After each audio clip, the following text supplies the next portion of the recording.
That actually is really good lighting. We should have probably filmed that way. Too late. Okay. Cheers. Cheers. Welcome to your house. Thanks for making this, by the way. Who's Janelle? Let's just get to it. I'm in your house. Why am I here? Who are you? So my name is Janelle, Yeah, you are. and I am a daughter of two awesome parents. I have two awesome grandparents. I come from a really cool family. I have two sisters, and we all love the beach, and we all played softball. Your sisters, we can get into that.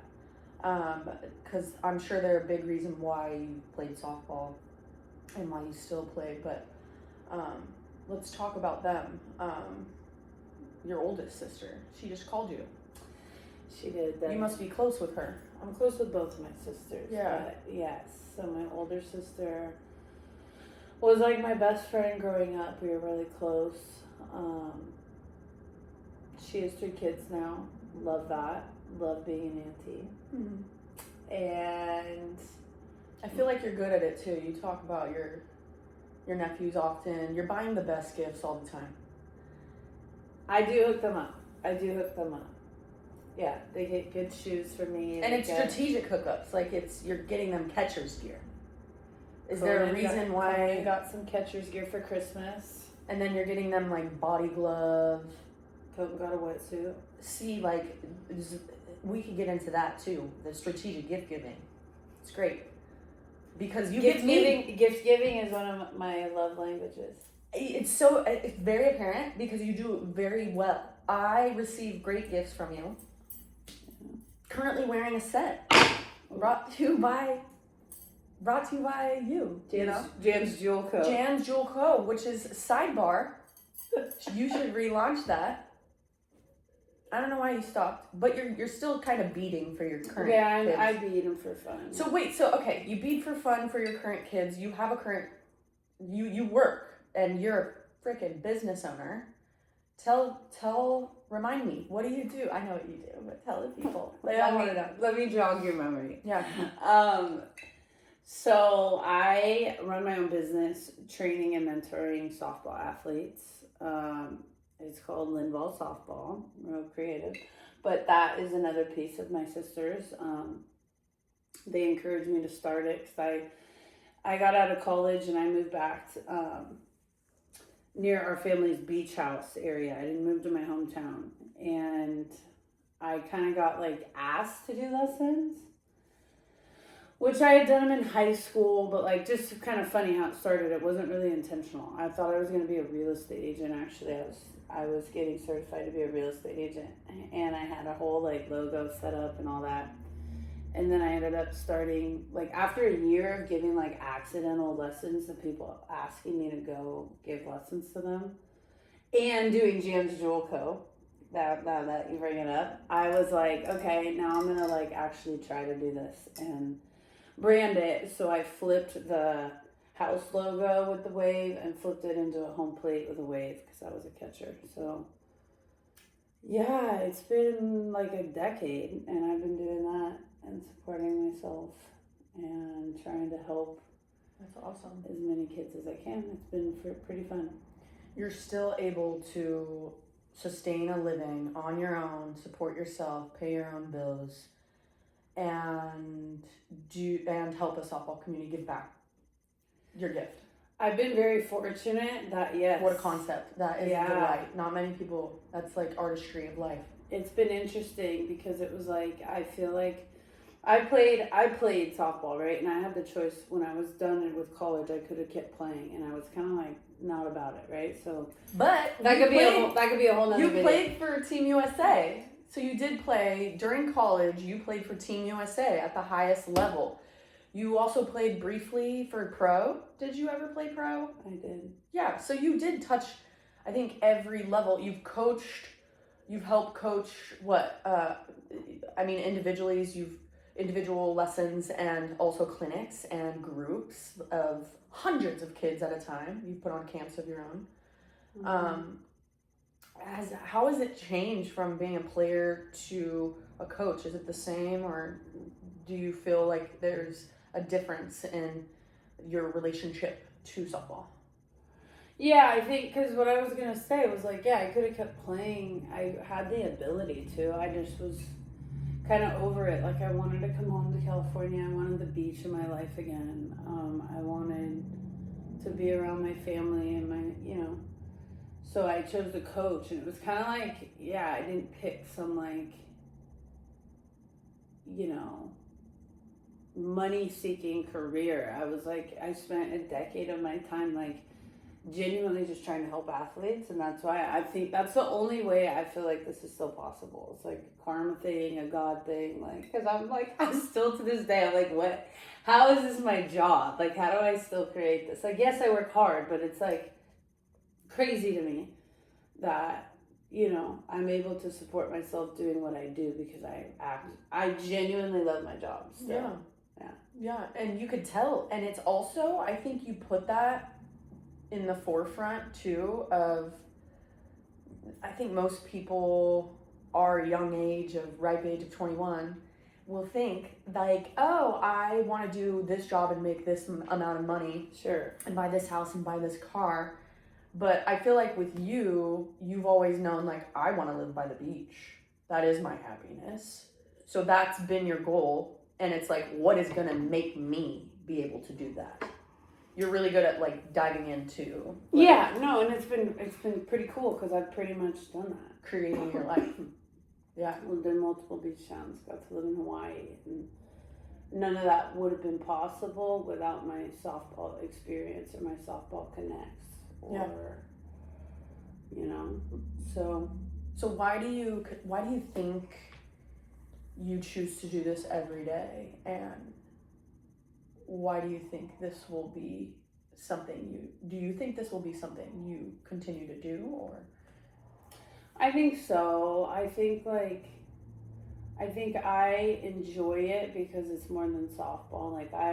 Softball gave me so much of my life, right? In terms of relationships and learning about myself and value and, experiences. And it gave me so much that it's fun to try to coach people to navigate their softball experience so they get the most out of it, right? Yeah. Like, some people think that just because I was good means it was like fulfilling, and it really has nothing to do about like success and like skill level, right? It's like there's a way to play a sport and like get pleasure out of it, right? It's not even really about like being the best you can be. It's like if you can learn how to have a relationship with the game and enjoy it and have fun with it, whether you're sucking or whether you're awesome, it's like that's kind of the fun part, and it's kind of the same outlook in life, right? Yeah.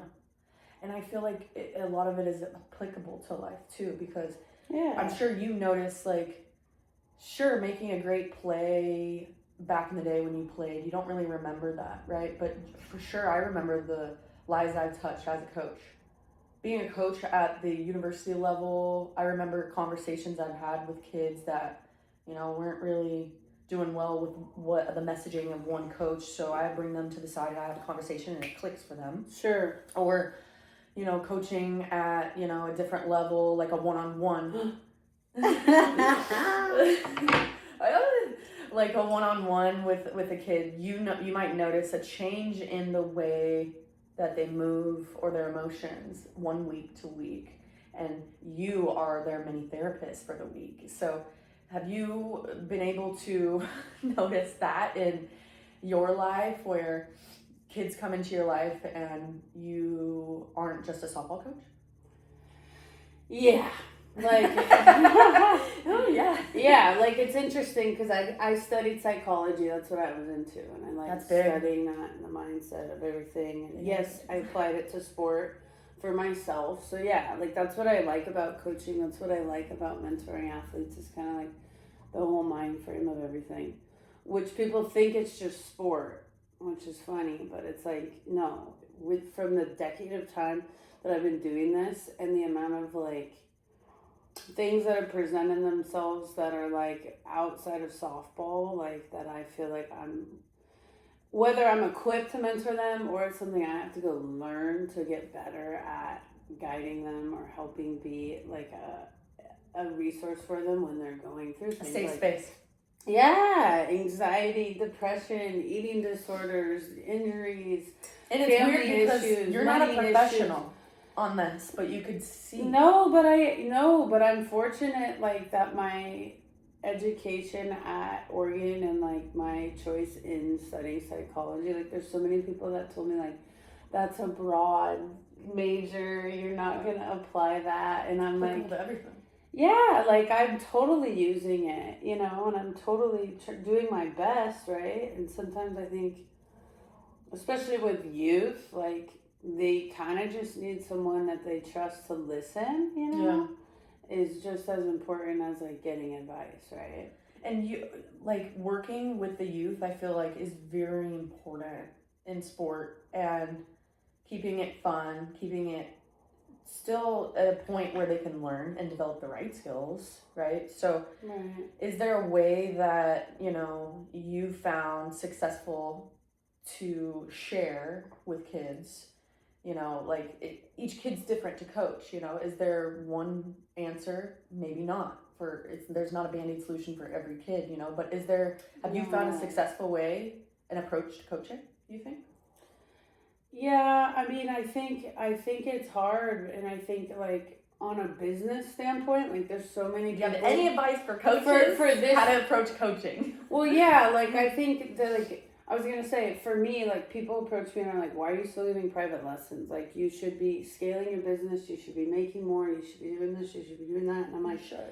yeah, I'm well aware of the possibilities, but it's like what I feel these kids are utilizing me for is like actually a personal relationship and personal mentor and personal advice. And yeah, I mean, to your point, to your question, it's like, no, they don't all need the same thing. They don't need a generic training program. You know, it's like, because we're humans and we're all different. Yes, and the relational piece to it is so important. Where it's like, yeah, when they come to me and they're going through stuff, it's like, then that's my turn to be vulnerable with them and share stuff. I would never put some of that stuff out just in public or give it to a group lesson or, you know, it's like, I don't think I would be what I am, to what you were saying earlier, or have the space for them to open and share that stuff if it weren't designed the way it was. So I do keep it personal, and I do think that's what's best for the group of kids I'm dealing with right now. Yeah, and I feel like you work well with not only kids but coaches, right? And you've worked with leagues and associations and teams, but I feel like there's a reason why like parents come back to bring their kid to you too, you know? Do you think there's a reason why parents like they could choose, they're driving like 50 plus miles to come see you in a time where gas is not cheap, you know, and there's probably 3 or 4 batting coaches they're passing, but do you think there's a reason why you're a differentiator in teaching a swing? Yeah, because or throwing a ball? I think it goes back to like, yeah, I have the experience, I know what I'm doing, I know the game, but it's more so like, yeah, add the mindset piece and then add the relationship piece, Absolutely. Like, I don't know. Like, you know, we played for a coach where it's like we took away the personal things way more than we did the skill set for the game. Yeah. We needed both, right? But both of those things helped us excel in life, right? So I'm much more interested in the personal development than I am the training piece. And I think that part too is people are honing in on that too now. You're allowed to be more expressive and more individual now and more creative with what you post online and marketing yourself as an athlete. How you play, even how you play, what you're allowed to say and behave. Yeah. Versus us, you could talk about how had to look and be portrayed and more look stoic reserved, and not be excited when you hit a home run, because that's something that you do all the time. You're not allowed to run to home plate and high five your teammate. You weren't allowed to leave the dugout. Right. There's a lot of things that we had to stunt, I think, our expression. But I love to see that people are exploring that more, and you're allowing it these days. And I'm seeing it on clips, and you're seeing game clips of the pro league now. And how do you feel about the NLI or NIL? And the shifting of people constantly, transferring, and the new marketing of athletes. How do you feel? It's kind of crazy right now. I think it's a lot to keep up with for everybody, even people involved in it, and I'm not even involved in it, but it's exciting to see the future, like when it all gets panned out and there's like, a checks and balances to everything. It will be cool that athletes will have more opportunities. I just feel like we need more coming support. from somebody that had her image span 3 stories high for a full year, I feel like you probably would have got cash money, probably saw some royalties if you were an athlete today, right?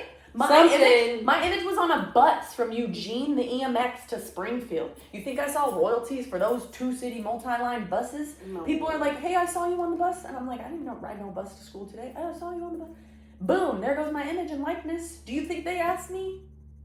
Did I like my image on there? Yes. But I feel like we could have reaped some benefits, There are things that have changed, and I like that. And that's great for the athlete, as it should. We weren't allowed to get a job back in the day. Like, we weren't allowed to get an internship back in the day. We were just wake up, eat, sport, per diem, eat, eat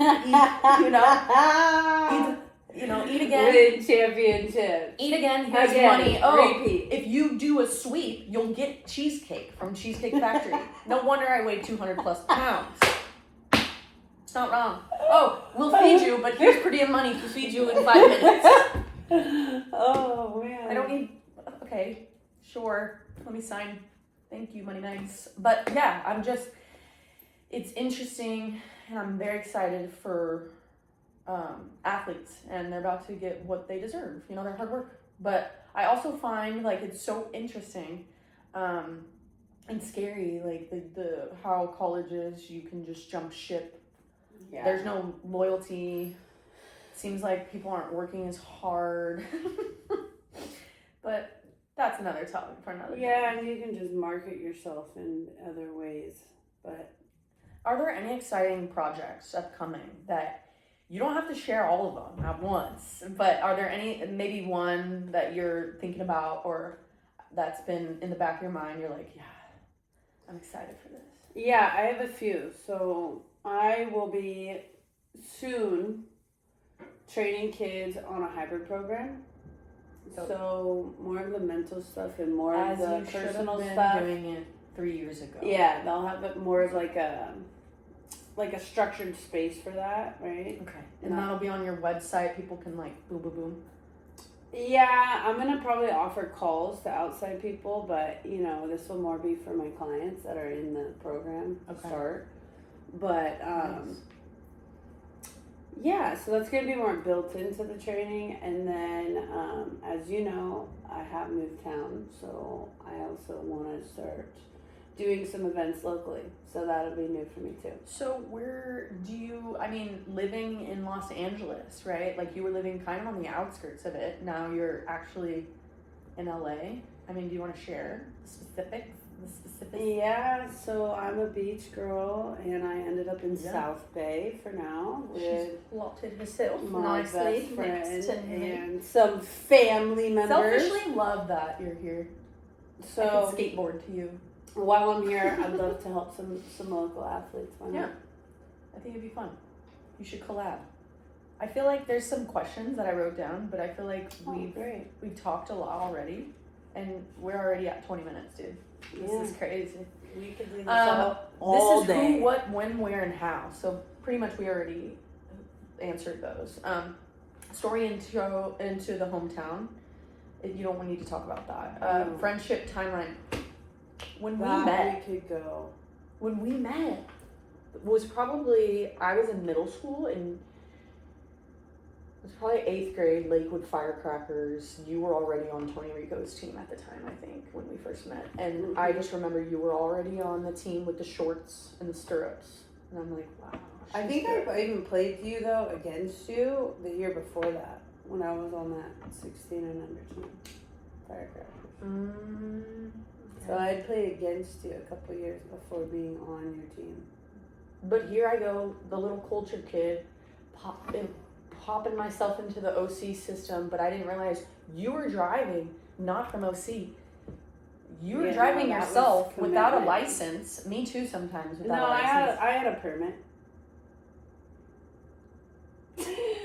I mean, we could, redacted. But I wasn't. I mean, it's beyond us. We got to where we needed. We got in front of the scouts we needed to be. We did. And we did. Somehow you verbally committed to Oregon. Jamie Ray Sullivan, I remember, commits to Oregon. We had another commit to Oregon. Dude, and then I committed to Oregon. Your sister committed to Oregon. Top recruiting class for Southern from California committed high school to Oregon. Committed to Oregon. So it was just, it felt like Oregon wasn't on the radar really, but they were a Pac-12 school. They were on the same timeline as my family on the Pacific Coast. I like that I could pick up the phone and the same hour of the day would be with my family. So it's like, if I called my sister, no, you're not sleeping. You know? So that was nice, but it was still farther away in like Pacific Northwest, so that was nice. But then we put it on the map, I feel like. 4 rings, no biggie. 2 Women's College World Series. It must have been the people, the players, you know, it's a game. No, we had a strong class though, like you were saying. We didn't meet each other there. We had a lot of people there. Yeah, no, we met each other in like what? It must have been freshman. We knew close. Each other in junior high. We met each other freshman year of high school. Yeah, in high school, and I was a little trickster. In high school. You want to tell them what I did to you? No, it's cruel. I like to play tricks and jokes, and I like to laugh. I was warming up. I was a catcher, so I was warming up. I had to catch the pitcher. I had to go. I wasn't paying attention. I didn't get to mess around in the warm-ups like everyone else did. I was an outfielder. So I was... Nobody cared about outfielders. You know, kind of serious, kind of paying attention, coming back from warming the pitcher up, and Coral's kneeled down by the fence with her hand in the fence. We were in some other country. Canada. So no, not like our chain link fences. These are like odd weird shape rectangle. So metal. She puts her hand in, turns twisted, and it's like, I can't get it out. I'm stuck. Janelle starts crying, and so Physical tears. I'm like, I'd be panicking. The game's ending. We're about to get into the dugout.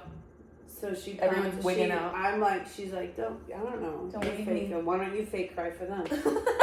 Don't leave me. What do I do? Tony's gonna be so mad. He's gonna get so upset.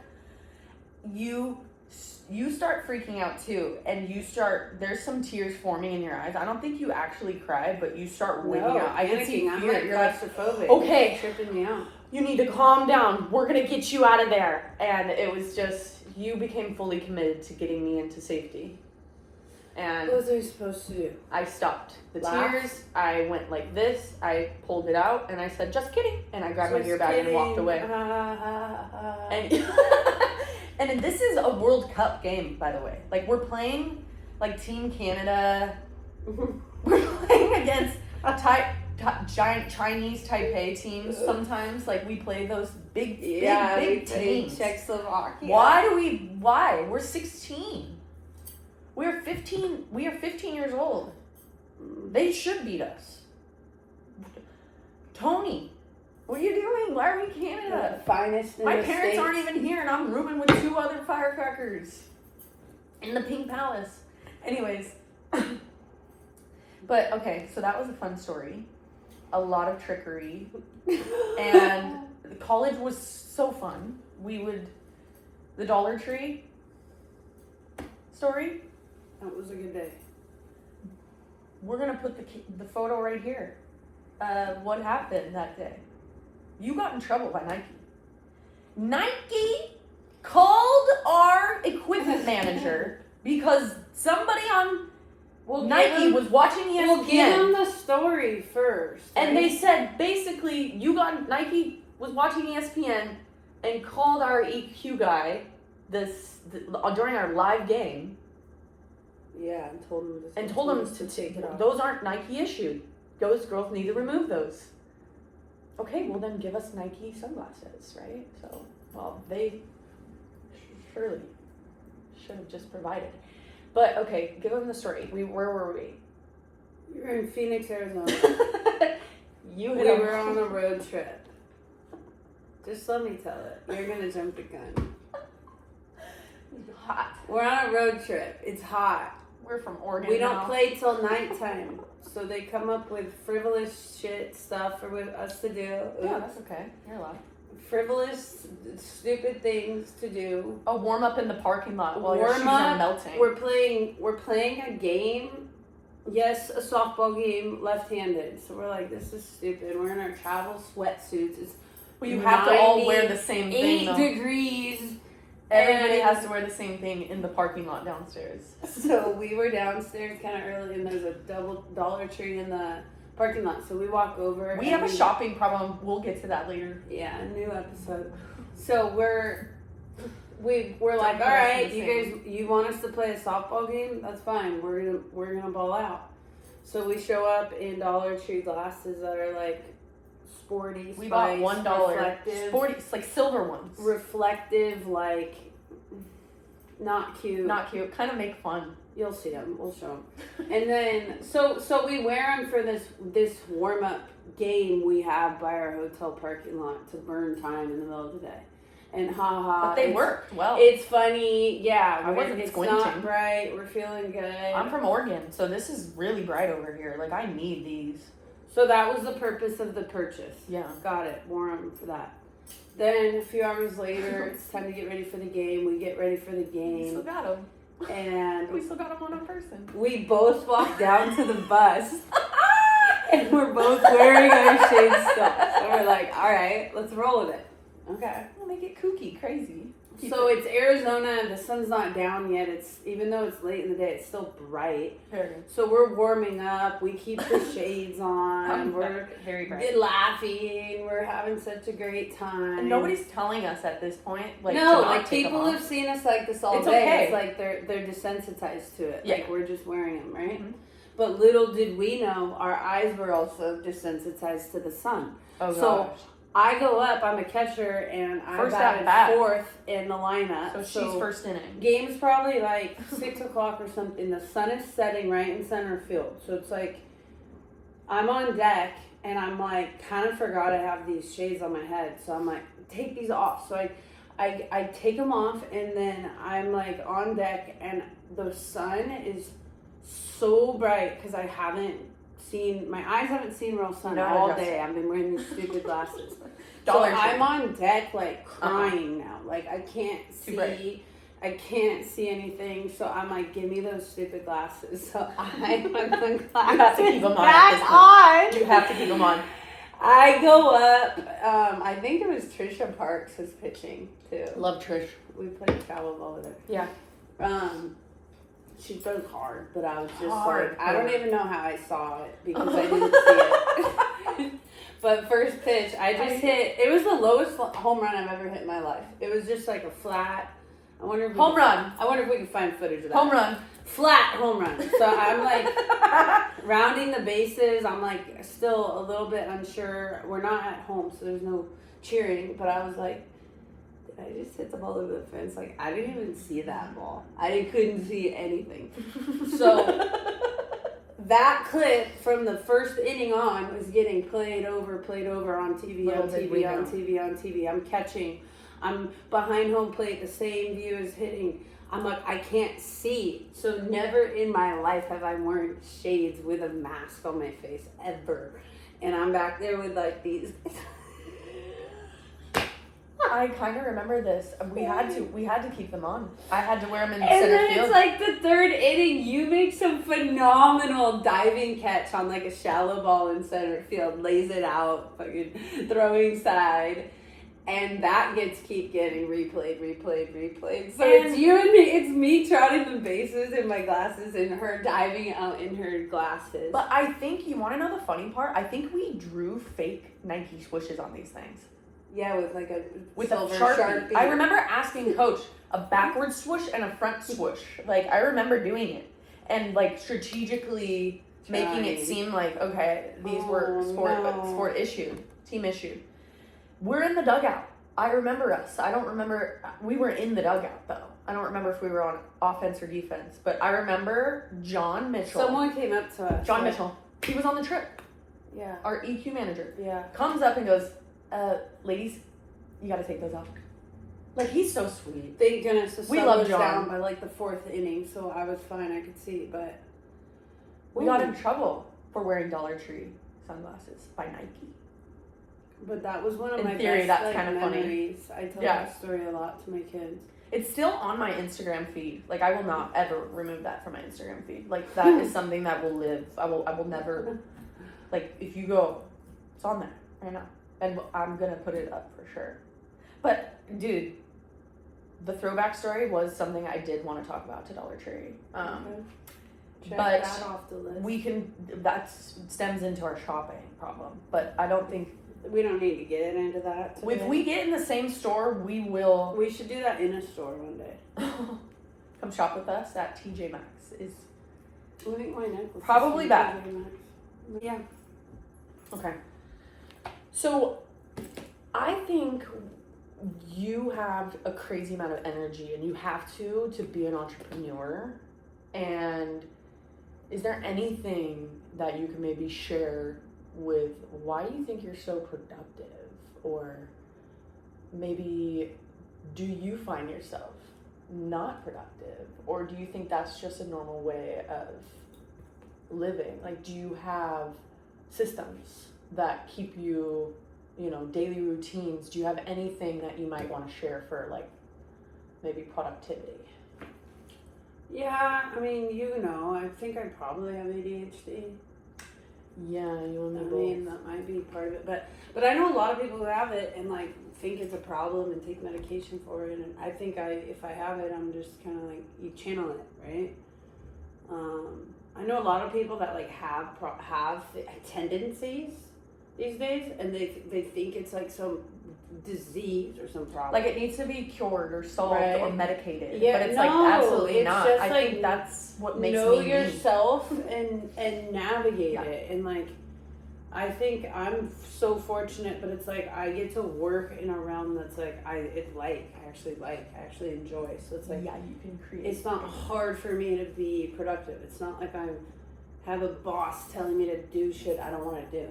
Where I'm like, I don't want to. It's like everything for me. It's like you just have to do it, and that's all I know, right? Like I'd rather me be proactive and productive, and yeah, I might have to like work a little harder and do some things that don't stick or don't work. But it's like I would much rather have that creative process in my life than like just be told what to do.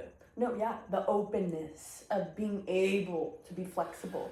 There's no schedule. I find, like, I don't know if my ADHD, I don't work well in rigid systems. Like, a rigid work day or, like, I just like to be creative and be able to be open and flexible and go wherever my thoughts take me sometimes, which could be the death of me, but it could also be the reason why I can dive into creative projects for hours or feels like days. Well, same. It's like if you're into it, you're gonna be good at it and you're gonna go for it. So it's like just be better. Some people like just be better at picking what you do, or get a better job, or bring a different perspective to it. Like, and I think and play to your strengths.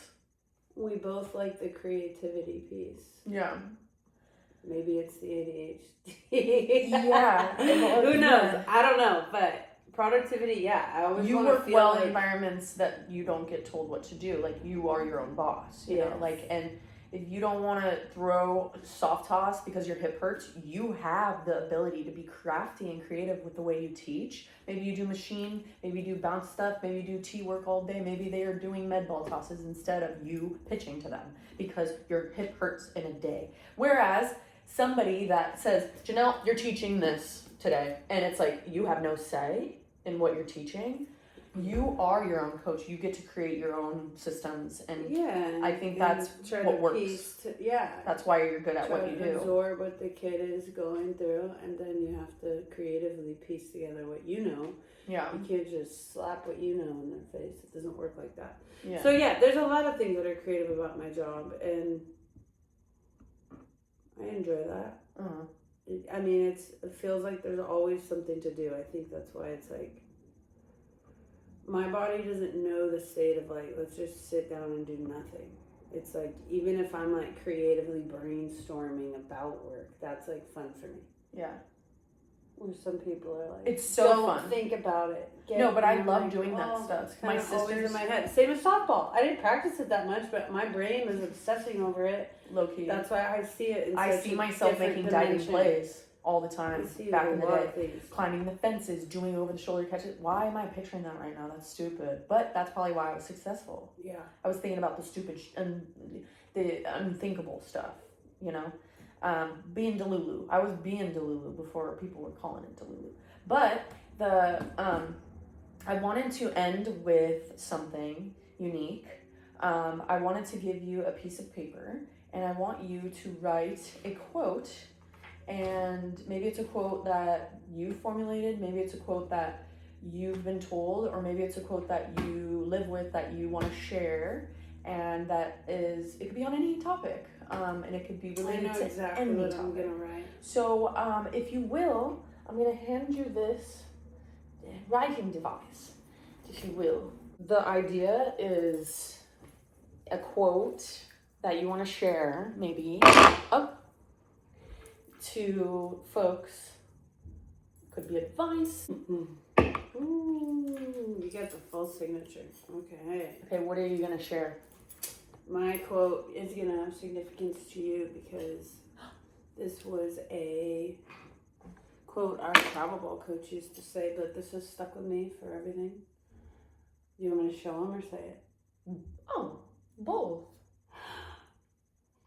What a scandal. Do both. Life is what you make it. Yeah. It's Tony Rico, something like that. Honestly. Okay. From Tony. Yeah. We love tea. That's what I thought about first. Oh. I love that. Okay. Well, where can everybody follow you? And thank you for sharing your journey. Where can they share and hear more from you?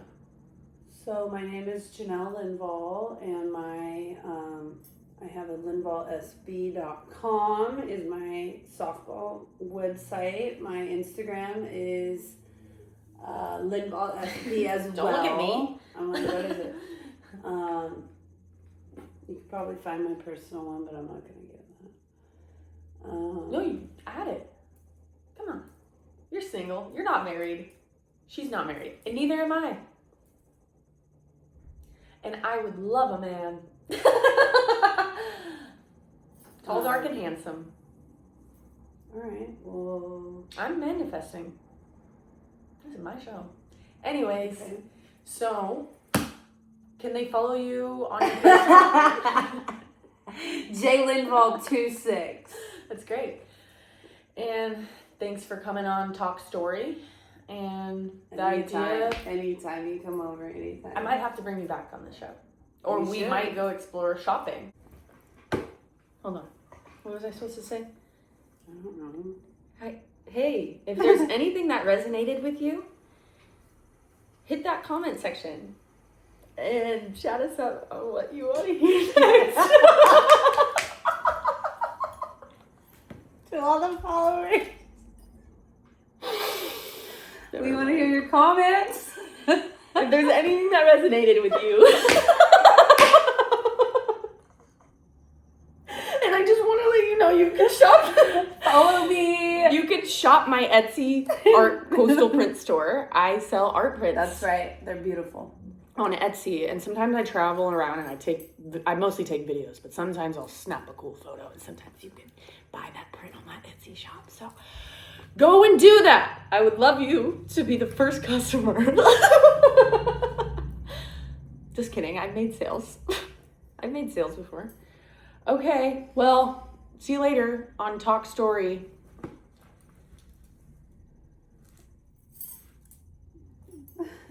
Bye.